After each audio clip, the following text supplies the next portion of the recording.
আমাদের শ্রাদ্ধ বাড়ির জন্য ইনভাইট করা হয়েছিল ননদের বাড়ি থেকে।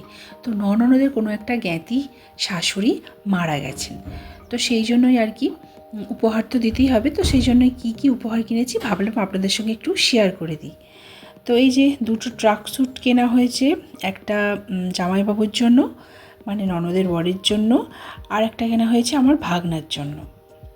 তো স্নান টান করে ঘাটের দিনে ওদেরকে এই নতুন ড্রেস পরতে হয়, আর যেটা কিনা আমাদের বাড়ি থেকে যাবে। তো এখানে দুটো ট্রাক স্যুট কিনে নিয়ে কালকে যেহেতু ঘাট, তো সেই জন্য দিদিভাই যাবে। দিদিভাই যেয়ে এইগুলো জামা কাপড়গুলো সব দিয়ে আসবে।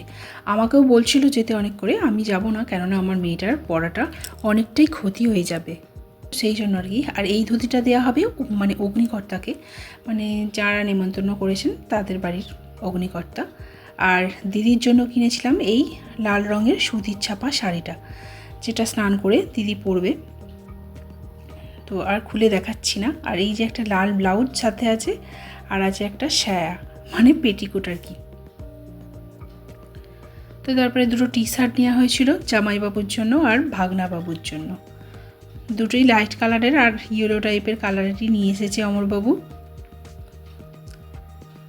তো তারপরে নিয়ে আসা হয়েছে টাওয়েল, যেহেতু স্নান টান করে উঠবে একটু টাওয়েল তো লাগবেই, আর দুটো আন্ডারওয়্যার। সবই যখন দেখিয়ে দিলাম এইগুলোও দেখিয়ে দিলাম। তো যাই হোক, টাটা।